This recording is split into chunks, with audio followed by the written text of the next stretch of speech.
What's going on, people? It's your man, the YB, back once again. So, Teofimo Lopez has aired out Devin Haney for the comments he made when he was down bad versus Lomachenko.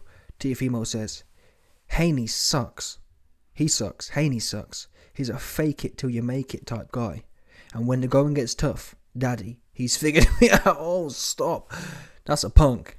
Now, Devin Haney clapped back. Quite rightfully so, actually. Because, anyway, he said, Devin Haney replied, do I still got it? Yeah, and that's the thing. There's an old saying, don't throw stones if you live in a glass house. And it has to be said. Yeah. I mean, which one was cornier? Yeah, they was both kind of corny, I ain't gonna lie to you. I'm trying to think. Who was worse? Do I still got it? So, Teofimo was questioning himself. Do I still got it? Devin Haney was almost nihilistic. He's figured me out. He's got me. And his dad was... Bill Haney was like, yeah, but this, that, the other. And then Haney was like, oh, but he's thrown it twice.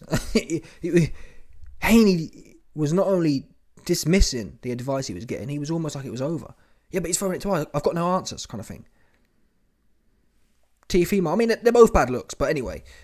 End of the day, man. Teofimo, the difference between Teofimo and Haney right now is Teofimo's come back and showed what time it is.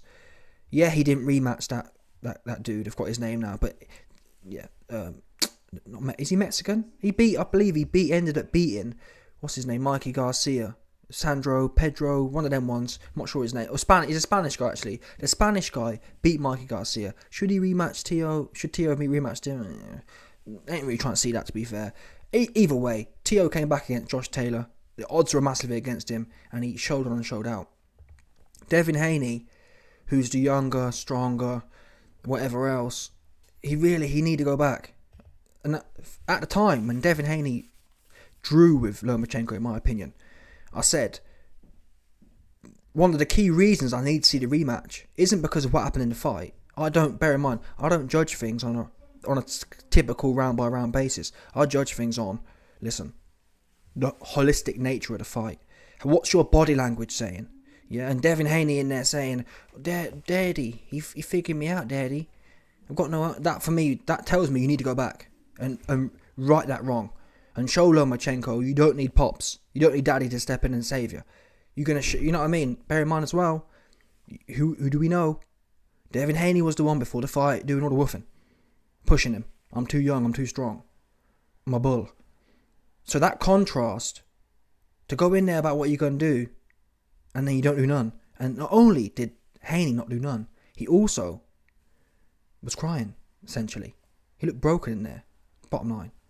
And he was the one in the 11th round getting touched up by a small dude. It's a bad look. So as far as looks go, Devin Haney has it to prove now. Teofimo don't have... Well, he does. Should Teofimo retire? No. But as far as down badness goes, Teofimo has relinquished his down badness in his last performance. Yeah?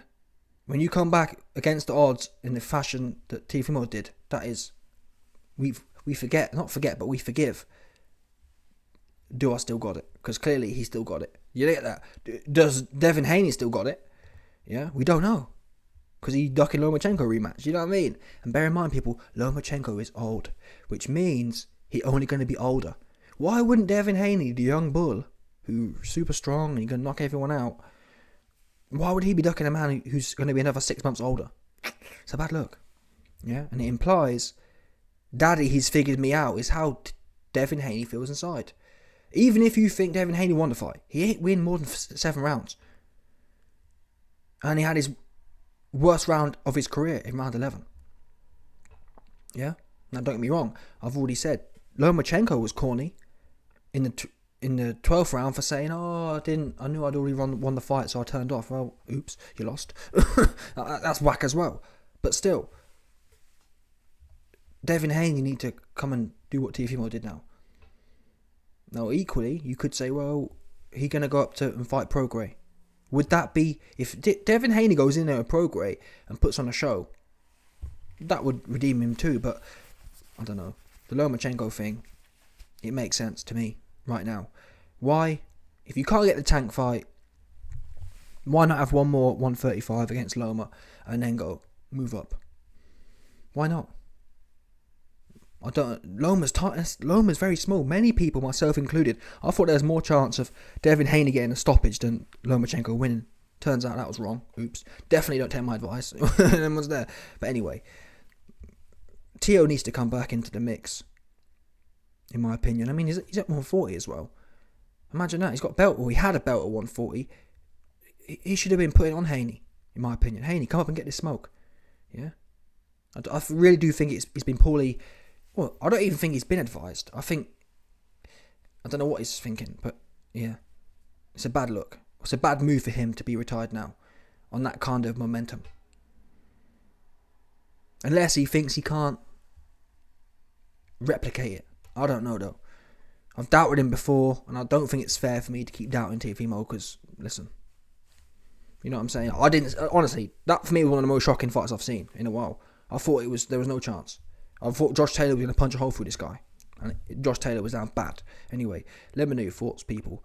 Smash the like button, subscribe. I've got 2 more minutes to waffle on about. Jesus Christ, people. How's that happened? How are we only 6 minutes into this one? I've been waffling for a minute. Anyway, do some more waffle. Listen. Yeah, listen, man. I ain't gonna lie to you, I'm stretching out at this point. Got no idea what to say, but it's one of them ones. Bills. Listen, at the end of the day, what we know about life is, unless any of you, man, can tell me, unless any of you, man, can put me on to how bills will pay themselves, we must talk for another 90 seconds. You get that, people, yeah? Listen, if you got, please comment below. YB, I've got this idea how your bills are going to pay themselves. Because if you have, I'll cut the video right now. If you haven't, we waffle on some more, 100%. But yeah, listen, Devin, I saw a video of him the other day. He bulking. He looking like he going to heavyweight. Big bulking looking ass. So maybe that's what it is. Maybe he loved the bulk too much. He bulked up. And that's what we do know this, psychologically speaking. For example, Mike Tyson, he loved the nose rein. Yeah? He loved the nose rein. It's his favourite thing to do. Other fighters, though, look at Ricky Hatton or Tyson Fury. They love the calories. They love the dirty bulking. So Devin Haney, who up until this point, I've never really seen him bulking up. But that's what happens, you see, when emotionally you aren't as balanced. Then brain chemicals is comfort eating. Yeah? Wow. That little old dude touched me in ways I couldn't imagine. How do I feel safe again? He eating. Yes, big bird chicks, yeah? If you got a big bird chick, she'd be comfort eating, 100%. She love to eat. That's what they do to feel comfortable again. When you've been taken out of your comfort, because listen, Haney weren't bulking. When Haney was fighting Kambosos, yeah, he weren't bulking. He stayed lean year round. I think that was one of his things. I'm lean year round. He bulking now, yeah, because he don't feel safe anymore. He don't feel the same way he used to. He knows an little old dude can touch him. So he finds comfort in dirty bulking. And unfortunately for Haney don't have the power to go up. That's another thing about going up. The problem is, Teofimo's shown his power translates to some extent. It's not a huge one-puncher, but his speed and his power translates. Haney, he ain't got the power to go up. He he can't punch at his own weight. Do you get that? So that's why Haney finds himself in this position. It's a conundrum. Do I stay at 135 and get pressed by a little old dude, or do I go up and get punched up by someone bigger than me? That's why you ain't seeing him make no moves right now. And that's what I do respect Teofimo for. He's been decisive. I am retired, relinquish his belt. Haney, I don't really want no smoke at 140. And I don't really want no smoke with a little old dude at 135. So I'm hanging around. And I think what Haney's doing now is hanging around to see if he can get his back blown out by Tank. I do believe, up until this point I never believed it, but I think Devin Haney clearly struggles with southpaws. And whatever we say about Tank, yeah. I mean, it's a shame Tank hasn't been more vocal. And that's what I mean. He the Baltimore hoe for sure. He 100%. But Tank should be out here every day saying, I want some of that Devin Haney pack. He ain't nowhere. He's zesting somewhere. So that's corny in itself. But Yeah, Devin would get smoked by. I ain't gonna lie to you. Yeah, Tank would touch Haney. Haney can't fight southpaws. That's what he found out. He can't do it. He don't have the power either. He ain't gonna press Tank. He ain't gonna outthink Tank. He couldn't outthink Loma, with due respect. And I think Tank's another level than Loma, and he's younger and he's got more power. And yeah, I can see Haney getting clipped proper by Tank. And that was for years I was saying that Devin Haney will be on that arse with Tank. Haney ain't gonna do none, in my opinion. If he does, fair play to him, but that's why I don't think Haney wants none of them ones. Anyway, let me know your thoughts. Smash the like button, subscribe, and like off to put 100%. No doubt.